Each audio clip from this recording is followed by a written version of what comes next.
Hi, everybody. Thank you for coming to our next talk.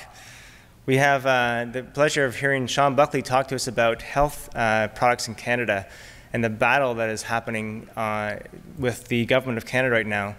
There is a lot of censorship, a lot of science, and a lot of belief that you have to be clear about. And we have a great expert that's been doing this for a long time to tell us all about what the industry is doing, some of the reactions that are happening inside of Canada and the world right now around things that are very, very near and dear to our health and our heart, and that is our natural products. So I'm really excited to have Shawn Buckley here. He's going to be spending an hour with us talking about this with us, and also able to answer questions for any of you who want to talk to him. He'll be outside the hall afterwards answering questions for you as well. So please give a warm welcome to Shawn Buckley and really raise the energy in the room because he's got some great information to share with us. Thank you so much for coming. Thank you. So I turned my mic on. Is that okay? Yeah. And I'll move that one over so we don't totally overdo it. I'm really honored to be here today. You are giving me an hour of your life, and I take that very seriously. And I'm going to do my utmost to wake any of you that are still asleep up. And you know, some of the things, like if you have not heard me lecture before and you actually don't know kind of what the purpose of our drug regulations are, it actually can be a little bit disturbing. Because, you know, we come into this world and we're forced to go to school and we have all this media, and most of us actually come to believe when we're young that the government's there to help us and that the system works. And when it gets into our drug regulation policy, it can be a little unnerving when you start learning the truth. And I'm going to be sharing some truth with you. And you know there's that saying, the truth hurts. So if you're one of those people that are totally asleep, this might hurt a little bit. But that's okay. It's always okay to learn the truth. And I'm going to be sharing a little bit about how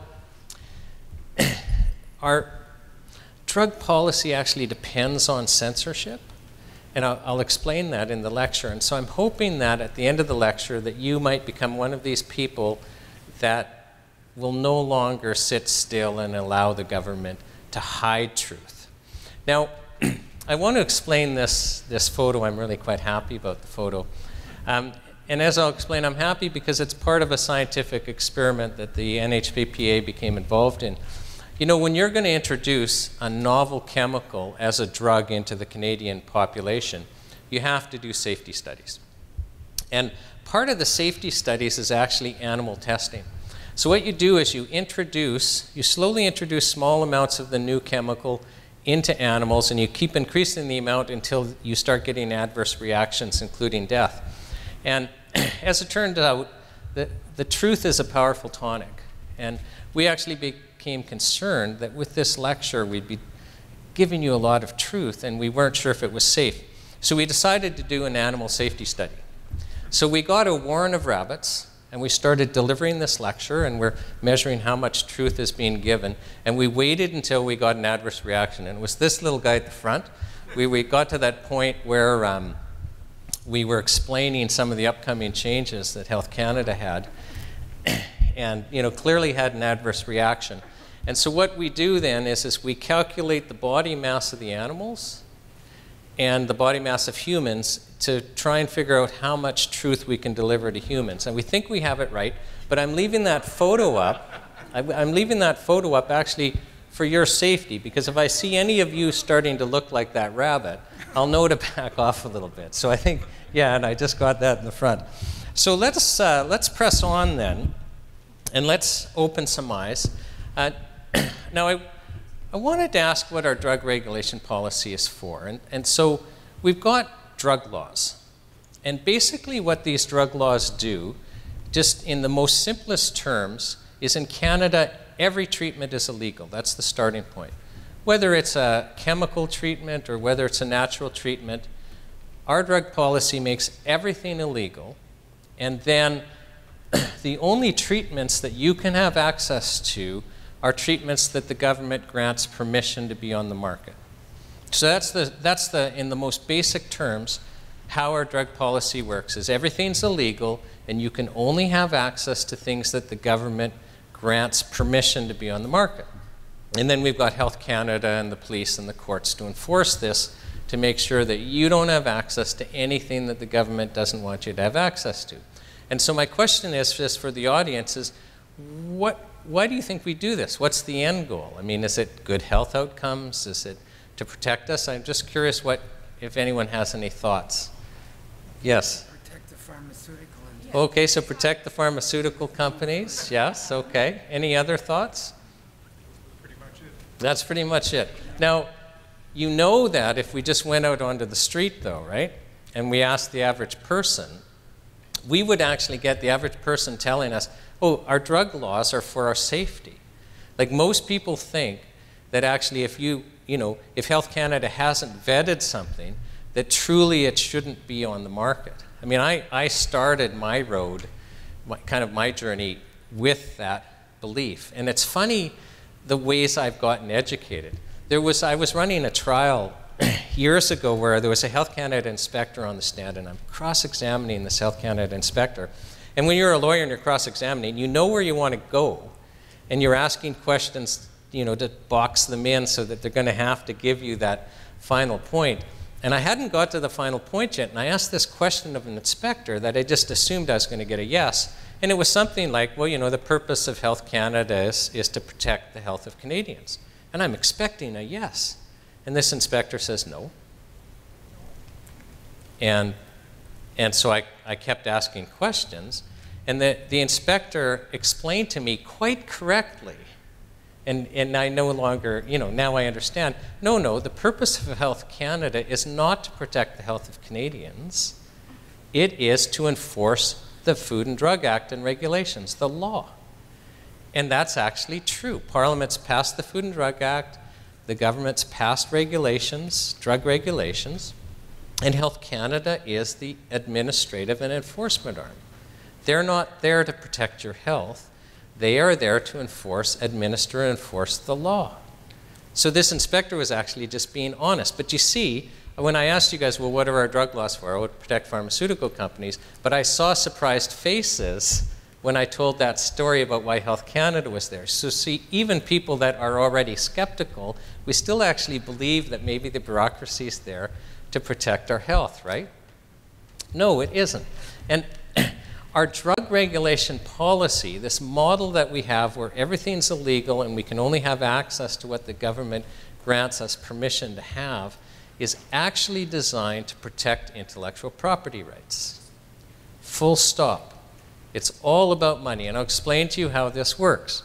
The serious money in the sale of drugs is the sale of drugs to treat the symptoms of serious health conditions.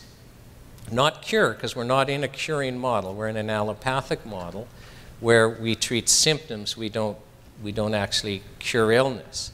So in the chemical pharmaceutical model, I mean, a single drug can make hundreds and billions of dollars in profits. A single drug being used to treat symptoms of serious health conditions.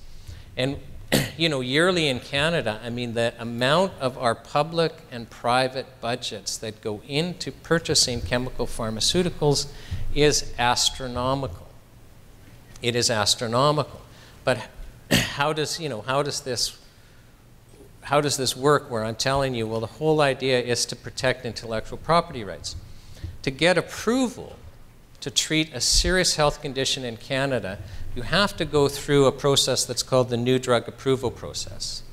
Now, it has been, I'm guessing, about 8 or 9 years since I've had an expert under oath explaining the cost of going through this process. But the last time I was present when an expert under oath, because different things are said when you're not under oath.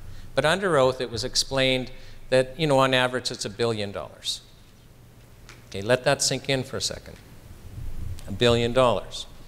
To go through the process to get permission to treat a serious health condition. It means that in your lifetime, you will never see a drug that does not have a patent and a long life on the patent left go through the process. Only patented drugs can afford to go through the process, because if you succeed, like not all drugs get through, but if you succeed, and you have a patent, you can then charge exorbitant amounts. And I'll use Viagra as an example. You know, Viagra goes through this new drug approval process. They have a long patent, and the cost of Viagra, I mean, there were news stories about how expensive it was because it became so popular. But once the patent ran off and anyone could sell sildenafil, that's just the generic name for Viagra, sildenafil, the price just dropped like a rock because now all the generic manufacturers can sell it. So to recover the cost of going through the process, you have to have patent protection. And so, for example, I don't know who the oldest person is here, but there's nobody living in this room who has been alive when a natural health product has gone through the new drug approval process. Why? Because it never has for a serious condition. And it never will. You will never see a natural health product go through the new drug approval process for a serious health condition because there's no intellectual property rights. You can't patent a natural health product. So if you got through the process, anyone could compete with you and make the product. You won't be able to sell it at a premium. So first of all, no natural health product company has the money to go through the process, but you would never even raise the venture capital because you don't have intellectual property rights. So I want to be perfectly clear. For serious health conditions, our law is basically written so that the effect is that it will never be legal in Canada to use a natural health product to treat a serious health condition. That's the fact. That's our law. What's our tragedy? Okay, well, legal. I mean, you can't sell anything for a therapeutic purpose without Health Canada's permission. It's illegal. Now, wouldn't it be more honest if Parliament would amend the Food and Drug Act to say only products that had patent protection at the time they go through the new drug approval process can be used to treat serious health conditions, period, subsection 2, and for greater clarity, it is illegal in Canada to use a natural product to treat a serious health condition. If we amended the Food and Drug Act to say that, we would at least be honest, okay? But most people don't realize that our system is specifically designed to ensure that it is illegal to use anything that does not have patent protection when it goes through this process to treat a serious health condition. Now, which president was it? Was it Roosevelt or Eisenhower that warned the American people that nothing in politics happens by accident? I know it was one or the other. Is anyone, any history buffs here? It was either Roosevelt or Eisenhower, basically explained as they were leaving office, you know, when they were warning about the military-industrial complex. Eisenhower, but that nothing in politics happens by accident. Our drug regime, we haven't stumbled into this by accident, it's by design. It's by design. So by design, Parliament and the bureaucracy has decided that we will never use natural products to treat serious health conditions. So, but now, this only works, though, if we have censorship.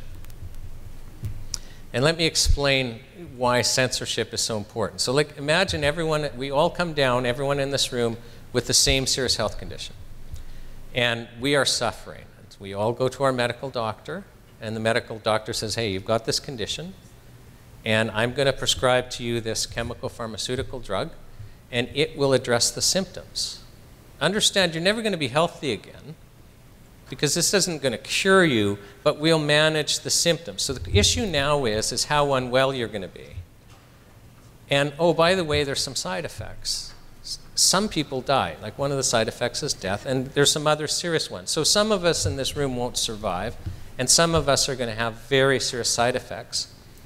But what would happen is if that's all the information we're given, is almost every single one of us will go to the pharmacist and will fulfill the prescription, and we will take that chemical drug for the rest of our lives. And while it's on patent protection, either us or our health plan is going to be paying, you know, through the nose for it. And then once the patent protection wears off, we'll be paying less for it, but we'll take it for the rest of our lives. And you can see how, in that scenario, why the drugs that get through the process can make hundreds of billions of dollars, because you have a captive audience through the medical system. Now, that's with censorship. What if your doctor or some other credible source said to you, oh, well, yes, you can take this chemical pharmaceutical, but, oh, by the way, there's a natural product that actually works better. It's really cheap because there's no patent protection. And let's not even talk about side effects because it's a natural product. Like we're not dealing in the same category as novel chemical drugs. Well, what are we going to take? We're going to take the natural product. And then the model fails because then we're not paying the high prices for this chemical pharmaceutical drug. The company does not recover its $1 billion and make a profit. And if that kept happening, pharmaceutical companies would stop going through the process. And do you know what would happen? Health Canada would shrink because the fees charged to the pharmaceutical companies to go through this new drug approval process are astronomical. They also have to pay yearly licensing fees. They also have to pay site fees. And Health Canada charges so much to the pharmaceutical companies that actually those charges form a significant part of Health Canada's budget. Now, can you say conflict of interest? Of course it's a conflict of interest. So here we have bureaucrats in our drug approval process whose salaries depend on pharmaceutical companies getting through the process and whose fees depend on censoring truthful health information from us. So that's our model. Now what's happening is Health Canada has said, we are going to change the way we're regulating natural health products. Right now, natural health products have their own set of regulations. And Health Canada is saying, we want to take natural health products, and we want to take non-prescription chemical drugs, and we want to regulate them together under the same set of regulations. Now, for those of you that have been in the health industry for a long time, you'll be going, wait a second, weren't we just there? And we were just there. So before 2004, we only had one set of regulations. And Health Canada was using the chemical drug regulations to drive natural health products off the market. And for those of you who were around in the industry in the 1990s, you will remember there was a citizen rebellion. And the government had to back down. The Minister of Health, Alan Rock, actually held a press conference saying, we're backing down. We're not going ahead with some cost recovery regulations, and we're going to ask the Standing Committee of Health, hold extensive consultations and tell us how to regulate natural health products. And that happened. It was the most extensive consultations in Canadian history. And what the consensus was is they said, do not regulate natural products the same way as chemical drugs. Don't do it. The risk profile is wrong, the approach is wrong, the way, the evidence that should be used is wrong. And whatever you do, don't impose the same standards of evidence. But we can deal with the fact that there's differences. One of their recommendations was, well, if you grant a license to a natural product, why don't you make it law that the manufacturer has to disclose the type of evidence that was used to support the claim? This is basically full disclosure. Instead of censorship, they were saying, make people disclose the basis of the license being granted. Actually provide Canadians with the information used. Now, Health Canada is wanting to basically go back to treating us the way we were. Now, the current regulations that we have are still problematic. Like some of you who have heard me lecture before will know I don't like our natural health product regulations. And that's because I think they're just too strict. Now, our product regulations require a manufacturer to do two things. And I'm going to game you here. I'll let you know I'm gaming you. You got to prove that your product is safe, and you have to prove that your product's effective. And some people, they go, that actually sounds really reasonable, Mr. Buckley. Don't you want manufacturers to prove that a product is both safe and effective to Health Canada's satisfaction before it's sold? No, absolutely not.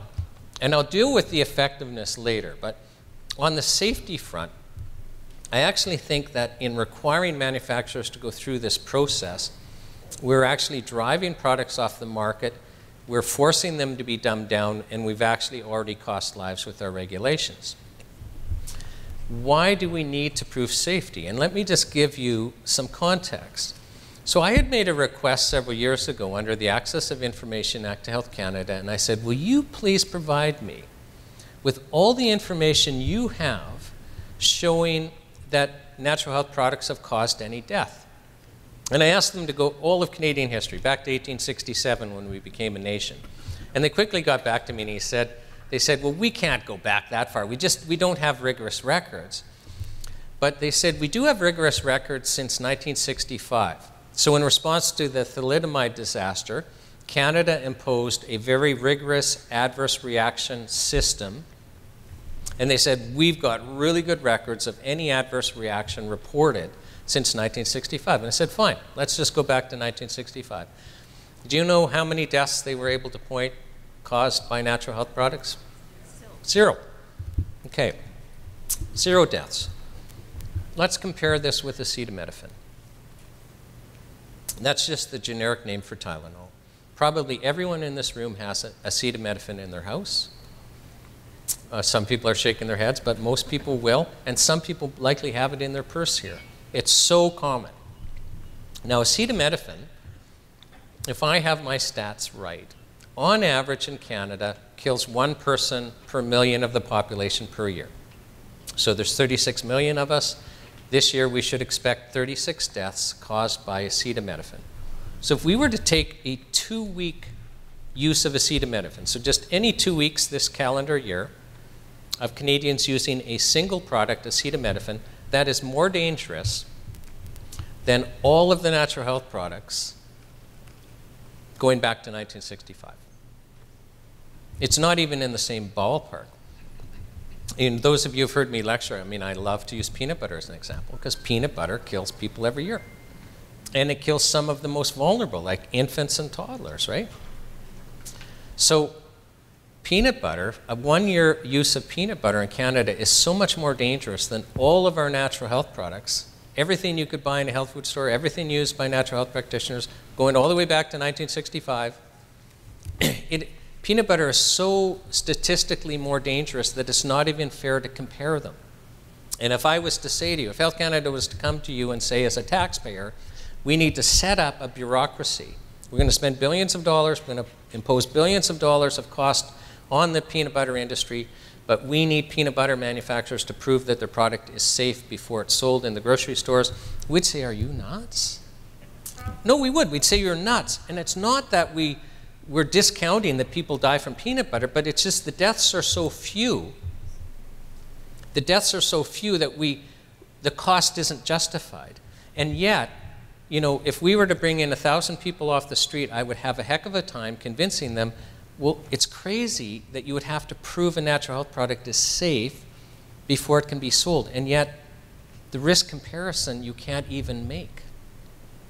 You know, the United States, they had a citizens' rebellion before ours, and Congress was forced to look into the exact same issue that our Parliament was: how should we regulate natural health products? Congress determined that they were so safe, first of all, let's class them as foods even though we're going to allow structure function claims. Let's deem them by law to be safe. And in fact, their regulatory body cannot, by law, take them off the market unless they have evidence of harm. Now, isn't that interesting? So here, by law, they're deemed to be unsafe, and we have to prove that they're safe, and yet our biggest trading partner on the same products, they deem by law them to be safe. You don't have to prove that they're safe. And it's interesting, it is a belief problem. We have a belief problem here. And our laws reflect our beliefs. So our drug regulation laws are designed to protect intellectual property rights. That means that our government has a philosophical belief that protecting intellectual property rights is a higher priority than health outcomes. It's a fact. Now, when you have a drug regulation policy that basically deems all drugs illegal, whether they're natural or chemical, and only those that Health Canada grants permission to be on the market can be sold, what that tells us is first of all, Health Canada does not believe that you have the right to decide how you're going to treat yourself. Health Canada and the Parliament and the government clearly have a belief that you don't have the right to choose which treatments will be available. They have the absolute right. And more importantly, they believe that they have the absolute right to determine what information you can have access to. See, if you can't have access to truthful information, you can't make treatment decisions. Now, I believe in health freedom. And health freedom just simply is the belief that the individual has the right to decide how they're going to treat themselves. And why I believe in that is because our physical experience is totally personal. I don't care what your religious beliefs are or whether you don't have any religious beliefs, but I think everyone in this room will accept that you're having an experience through your body. I mean, if I had you come up here and put your hand on this table, and I took a 22-ounce framing hammer, and I swung down and I crushed your middle fingernail, you're going to pull your hand away, you're going to run to the bathroom and run it under cold water, you're going to take something for the pain, you're going to go get it bandaged. You're going to be making all of those decisions. And if I told you you didn't have the right to make those decisions, you tell me where to go and why? Because you're having a personal experience. You're in extreme pain. I don't know if any of you that's happened to. I've crushed my fingernail with a framing hammer. I know how much it hurts. And so I'm just picking an example of immediate pain, but it's something that you experience. We're all going to die here. And before we die, most of us are going to have periods in our life where we suffer terribly. And probably most of in this room have already gone through some periods where we've really suffered terribly. And some of us will be suffering so badly that we'll actually have thoughts of ending our life. Whether they're serious thoughts or not, when you're suffering terribly, those types of things come to mind. And some of us in this room, we have big enough crowd that some people in this room likely will take their lives at some point because they're suffering too much. The suffering is yours personally. Health Canada, there's no Health Canada bureaucrat or there's no member of Parliament that can experience your suffering. It's a personal thing, and that's why I believe in health freedom, because I actually think it's offensive. If I'm suffering, that Health Canada or anyone else could tell me that I can't try a treatment, that I can't have access to a treatment because they haven't approved it. And let me give you an example, and I like to use True Hope, and I know that I recognize some people in this room that they've heard this story before,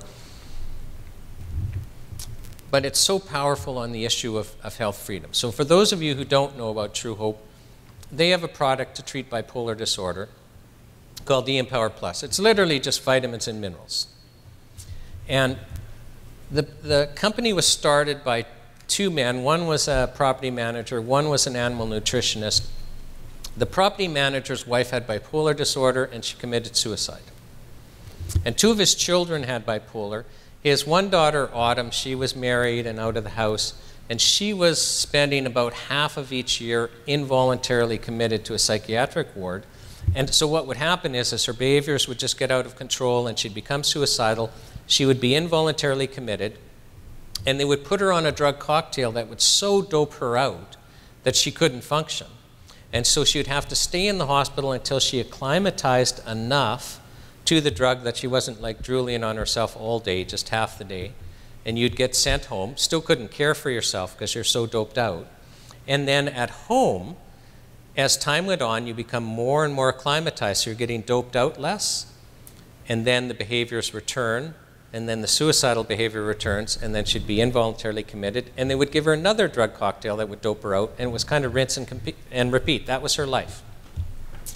So these two guys, they come up with this idea that nutrition could affect mental illness, and they just do research.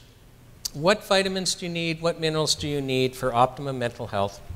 They come up with 4 off-the-shelf products. They give them to one of the sons and he gets well. They give him to Autumn, who I described for you. She gets well. Other people start coming to them because it's like, hey, these two people got well. What are you doing? Before long, they've got a single product, so that they have consistency.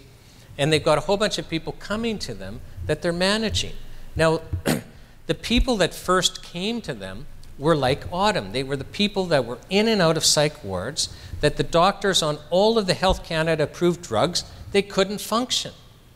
And statistically, they would only have maximum 5 years to live before they'd kill themselves or the drugs would kill them. Like, these people were totally lost. The medical system was a dead end, and they were coming to these two men in this small company they formed. Well, they knew it wasn't approved. They knew there was no research. They knew they were the research. They were actually told, yeah, we'll share our product. You can do this, but you have to let us track your symptoms. We're learning. There was full disclosure. And these people, if the product works, like, you become well. These people were back to normal and basically only alive. True Hope ended up being charged. Health Canada just hated this product. The product is made in the US and shipped into Canada.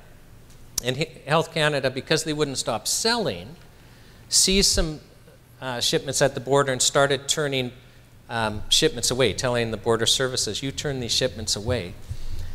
And people became scared. And when I was interviewing these early people as potential witnesses, pretty well 100% of them said to me, do you know, Mr. Buckley, you haven't asked this question, but did you know I had a suicide plan? That I was healthy. Okay, so I'm making the suicide plan when I'm healthy, just like you or I. But I remember what it was like being in and out of the psych wards, being doped up, having no life, just the panic and the fear and the suicidal ideation. I wasn't willing to go back to that.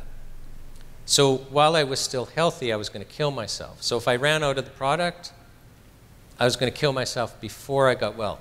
Could you imagine having been so sick that you would actually rather kill yourself? Like, and you're not insane. You are completely competent and you're making a plan to kill yourself rather than go back to that. And here we have Health Canada denying the product because they didn't approve it.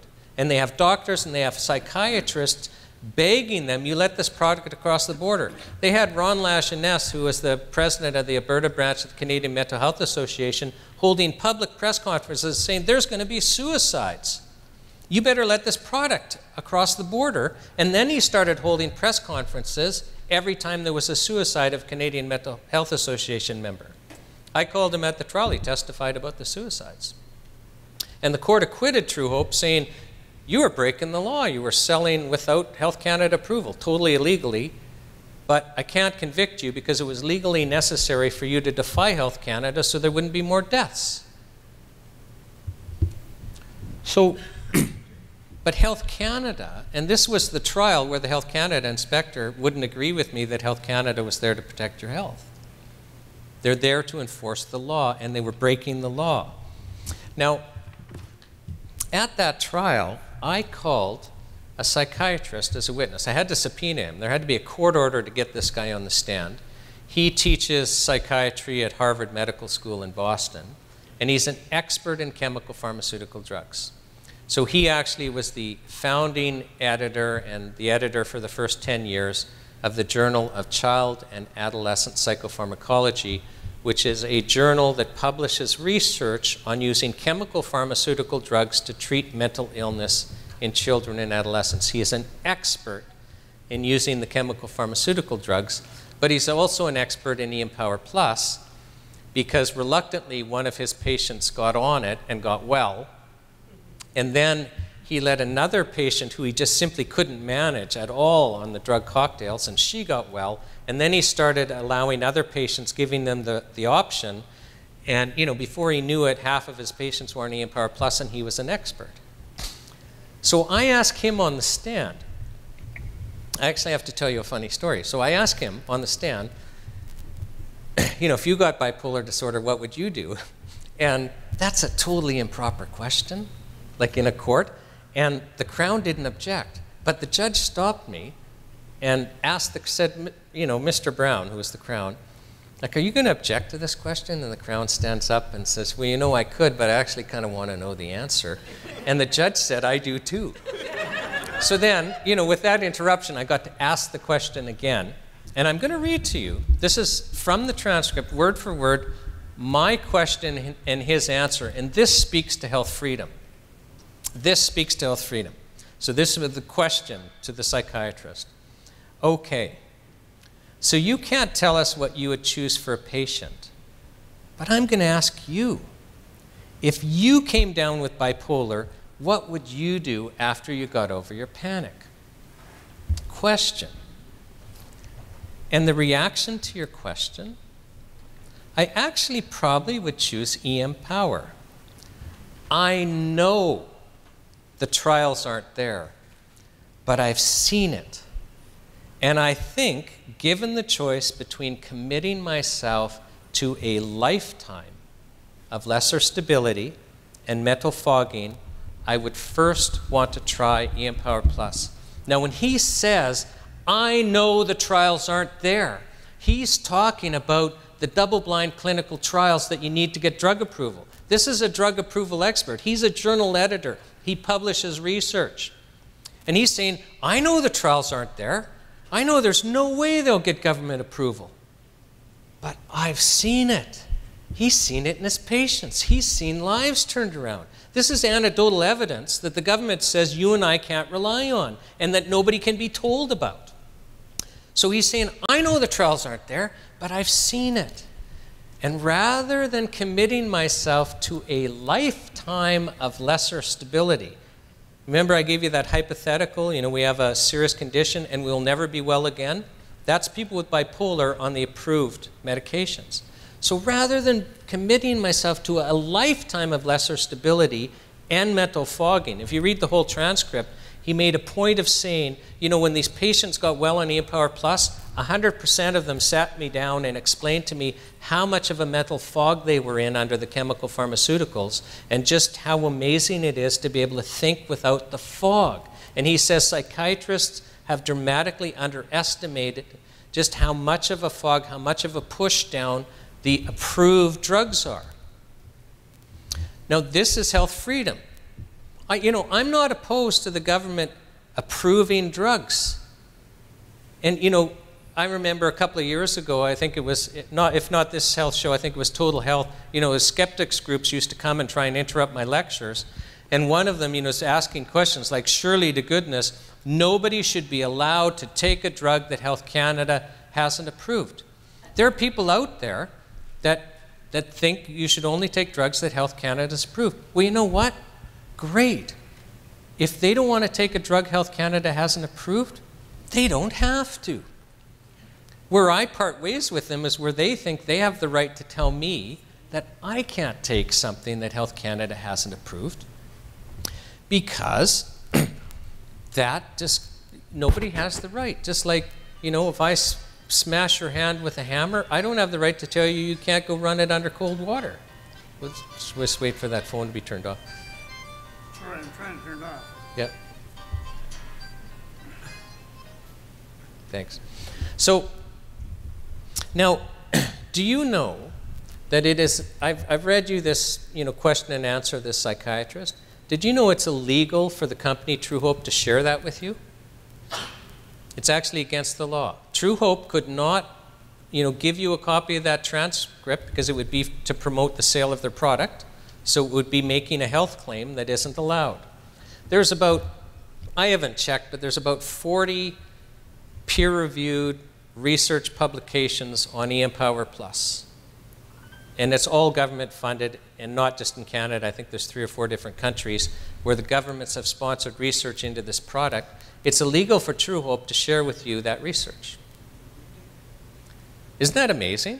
So we're talking peer-reviewed research in mainstream journals, like, you know, the Journal of Psychiatry, the most blue-chip, you know, psychiatric journal in the world. It's illegal for the company to share with you peer-reviewed, published research. They will get shut down and punished if they do it. Because it's not approved for that use. You can't be told. And there's a health consequence to this censorship. So imagine you've got, most of you in this room probably have kids. So let's say you have a child, and just so the hypothetical isn't so traumatic, it's an adult child. So you have an adult child, and your adult child comes down with bipolar, and it's a bad case. So it's like, autumn, in and out of the psych wards. And the doctor sits you down and he says, those periods where your child's, getting, used to the chemical cocktail, and they're kind of back. They're kind of, before the symptoms really return and become suicide, they're kind of back. Those narrow windows of time that you get maybe twice a year? Cherish that time. Because your child's just not going to be here in a couple of years, like just statistically.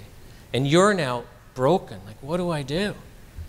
And you go into the health food store, because Empower Plus is sold in the health food store. But the bottle's only allowed to say what Health Canada says it can say, and you know what it says? Supports mental health and well-being. Oh, wow. So you pick up that bottle and you see supports mental health and well-being, you set it back down. And you go on your way. And you have no idea. You have no idea that that might be the thing that saves your child. And this... It basically, if I remember the claim is it's, supports mental health and well-being. That doesn't tell you anything. That doesn't tell you anything. But that's all they're legally allowed to tell you. And my point is this basically leads to poor health outcomes. How can we pretend this is good for us? How can we pretend that censorship is good for us? How can we make health decisions if companies are not allowed to share truthful information with us when, the Standing Committee of Health thought, well, actually, it should be the law that you have to tell us what the research is. But we have censorship, and this is not positive. Now, one of the big changes coming was, so remember I told you, Health Canada is saying, we're going to treat natural health products and non-prescription chemical drugs under the same regulations. And there's going to be 2 changes which will affect censorship. So right now, under our natural health product regulations, there actually isn't a limit on the type of health claims that natural products could make. Now, Health Canada has limited the claims to basically structure function claims like supports mental health and well-being. But there are some treatment claims out there. Under this new proposal, they're making it clear, no, it's only going to be claims like supports mental health and well-being. And in fact, if it is a condition for which you would, go to a health practitioner for, so, and not just a medical doctor, but a nurse or a naturopath or a homeopathic doctor, if it's a condition that you could go, you would go and seek the advice of a medical practitioner, then no, you're in this new drug submission process. It's not a self-care product. So what they're going to call these products now are not natural health products, not non-prescription products. They're going to be called self-care products. And that's so that you and I will feel good about the transition. Oh, we're not talking about chemical drugs. This is a self-care product. They've come up with a soft name. But self-care products, the claims are going to be limited even more than they already are. And then Health Canada is saying, well, and we also want to come in with what's called administrative penalties. And we think that these are important so that we can prevent people from making illegal claims, i.e. sharing with you truthful health information. So right now, if you're making illegal claims and you're ignoring Health Canada's angry enforcement letters like stop or we're going to go after you, they actually have to charge you. And that is a net drain for them because their budget, they're paying their inspectors and their inspectors have to, put a case together and then, go to court, and it's actually a drain on their budget.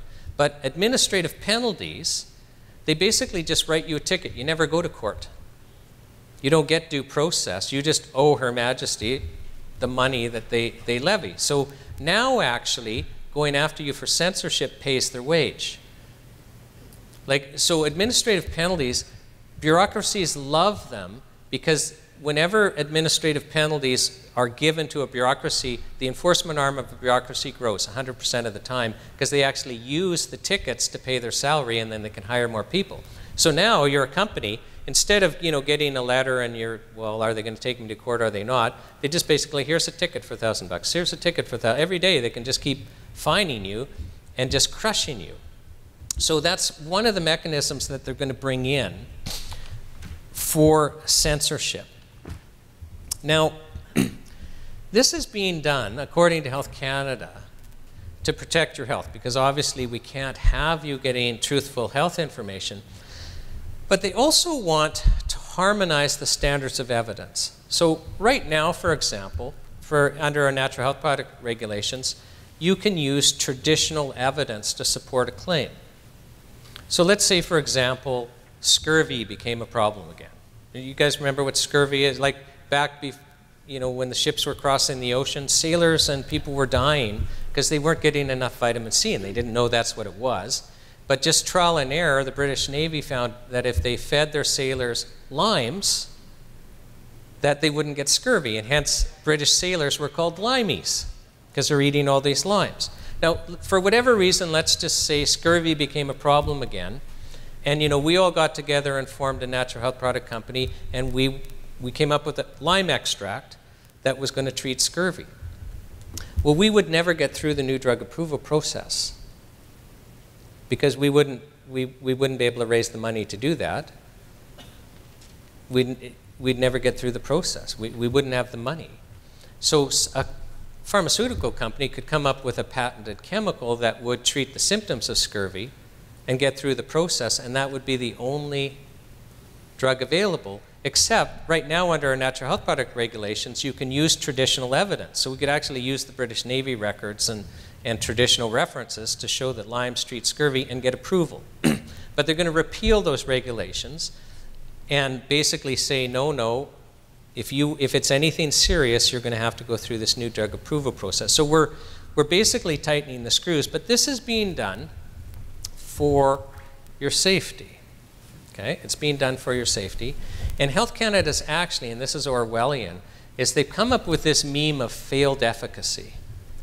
So what they're saying is one of the dangers of natural health products is that people might take them and delay using the approved chemical pharmaceuticals that work. And so you see the risk of failed efficacy. So the natural health product isn't going to work. That's the presumption. So failed efficacy, you're going to delay treatment and you could hurt yourself or die. And this really makes me angry because, George Orwell, 1984, where, basically you say the opposite. Our drug approval process is such a farce that literally I would say as an adult, you are incompetent to manage your affairs if you believe that when Health Canada says a drug works, that it works. So, and let me just explain to you why I just think it's madness, because it's total madness. To get, final approval through this new drug approval process, the last thing you have to do is provide Health Canada with 2 double-blind clinical trials of a sizable nature that show that your product works better than the sugar pill, right? Because double-blind, so nobody knows whether you're taking a sugar pill or the drug. Well, the company could run 100 trials and 98 show that it doesn't work, but as long as 2 show it works, that's what they give to the government. Oh, I see some surprised faces. In fact, I was surprised when I learned this, because you can't find a paper, or a regulation that says this is how it works. I was actually cross-examining an expert that Health Canada had hired. This was a private psychiatrist that ran a company that got psychiatric drugs through this process, including designing and running double-blind clinical trials, and primarily for antidepressants. And I'm cross-examining this psychiatrist, this hired gun, and he actually starts complaining, saying, it's just so hard to get a double-blind clinical trial on an antidepressant, to succeed, that we actually run 8. We're not going to run less than 8. So you hire our company to get an antidepressant approved, we're going to run 8 clinical trials. We might run more, but on average, if we run 8, we'll get 2 that show that it works. We'll show 6 that don't show it works, or show that the sugar pill works better. But we'll get, on average, if we run 8, we'll get 2 that works. Now, isn't this horrifying you? It should horrify you, because if you have 6 studies, either showing that it doesn't discriminate, the sugar pill works as well as the drug, or the sugar pill works better, but 2 of 8 show, you know, and it's just a statistical separation. Like, there's actually formulas that they use. But 2 that show, you know, the drug statistically works better than the sugar pill, and that gets approved as working, even, you know, and allowed onto the market with all side effects and the whole thing. It is an absolute farce. But, you know, we could cure this simply. If the purpose of our drug regulations was actually to make sure that only drugs that were effective got on the market, you know how we could cure this? Health Canada could change their policy. Oh, don't give us 2 double-blind clinical trials. Here's our estimate of what it's going to cost to run 2 double-blind clinical trials on your product. You give us the money. We will hire 2 independent groups. You won't know who they are. And we in those groups will design the trials. You don't get to design them to game it. And, you know, you've already run your clinical trials. You know that it's going to come back and show that it works. But you see, if we wanted good health outcomes, that's what we'd do, isn't it? Well, fine, give us the money for 3, 2 out of 3. You know? Then we would have good health outcomes. And, you know, the crazy thing also is let's say you have a chemical drug that actually does work, but it's got a whole bunch of side effects. If we wanted good health outcomes, the regulatory body would also go, well, you know, we've already got 5 approved drugs for that. Before we approve yours, let's run a study to see whether yours works any better than the others. Because what if your side effects are more serious than the other side effects? We shouldn't let it on the market then, should we? If the object is good health outcomes, there's never any comparative studies required. So the whole thing is absolutely a farce. It's just absolutely a farce. Let me talk about some of the other changes that are coming, because we're going to lose access. So remember I told you how Health Canada's budget depends on fees charged to the pharmaceutical companies? They've never charged fees on natural companies.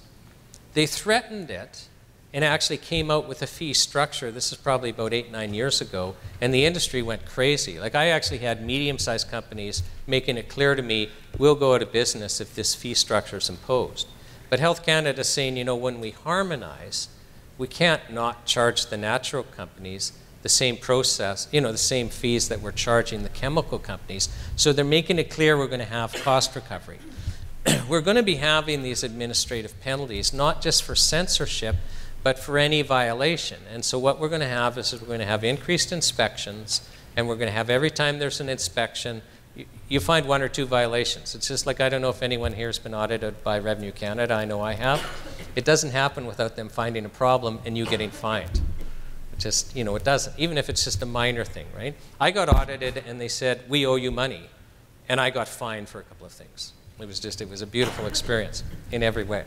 So I tried to say that with a straight face. Another thing that's coming down the pipe is, remember in 2008, Bill C-51, it was an act to amend the Food and Drug Act, and they were going to dramatically increase penalties and also dramatically increase Health Canada's powers. And so from a penalty perspective, right now, if you're a natural health product company and Health Canada tells you to do something that would be dangerous and you defy them, the maximum fine is $5,000.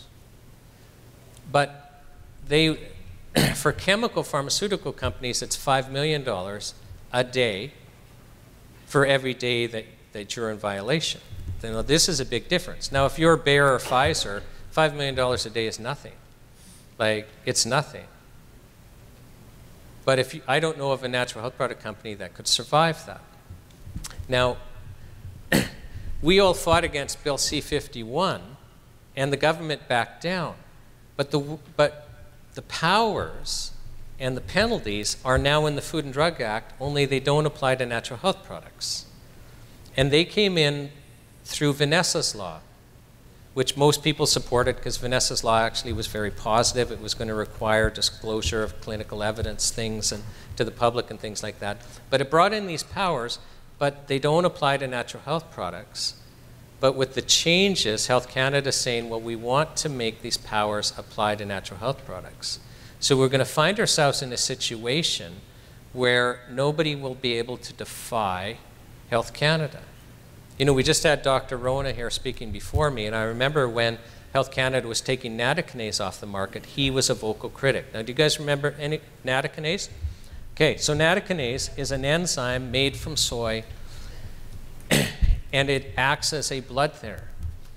And many doctors, such as Dr. Rona, I'm talking medical doctors, were safely managing patients with natokinase because it doesn't have the side effects that the chemical pharmaceuticals do. And at the exact same time that doctors, emergency room doctors, were complaining in the media about deaths caused by the new blood thinner Pradaxa. So what would happen is that people would show up at the emergency department, their blood was too thin, so they were bleeding out, and there was no antidote. Like if you were just on warfarin, rat poison, which is a mainstream blood thinner, if you show up at the hospital and you're bleeding out, they give you an injection of vitamin K, and that stops the problem. They couldn't do that with Pradaxa. Now they have an antidote. But at the time Health Canada took natokinase off the market, was at the exact same time that people were dying of Pradaxa. And I was acting for a company, and Health Canada was demanding that every company that had natokinase on the market do a full recall. And what this company did under my direction was we hired a medical doctor to do a risk analysis. And the doctor said, you can't pull this off the market. You have to give people enough time to adjust. So what the company did is we told Health Canada, well, we're going to stop selling, but we're not going to withdraw from the health food stores. And they published and had the health food stores let all the customers know you can order from other companies in the United States as a way of transitioning. But they were the only company that defied Health Canada. But under these changes, I would have to tell the company there's nothing you can do. Because if you're going to be facing $5 million fines, not just for the company, but also every director and officer involved in that decision, who can withstand that?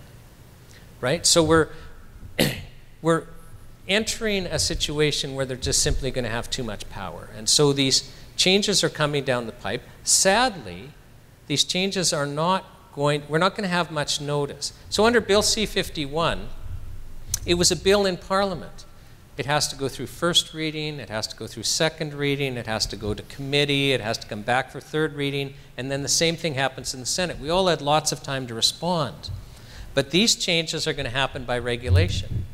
And so all the government has to do is publish the changes in the Canada Gazette, which is basically the Canadian newspaper, the government's newspaper, wait for an unspecified amount of time for comment. It can be as short as 2 weeks.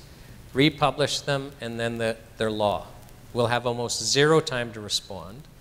And so I'm asking everyone in this room, if you are not on the NHPPA mailing list, NHPPA is just a nonprofit organization that I'm part of that is here to try and protect our access. We want you to get on our mailing list, and Julia at the back there, you can give her your email address and we'll add you. And it's just because we're going to be coming out with some action plans. So another gentleman, Dean Parks, has done an Access to Information Act request to find out who was behind these changes and how Health Canada came to arrive at this. And we're going to be publishing a discussion paper about that, but then we're also going to be drafting a piece of legislation to solve part of the problem.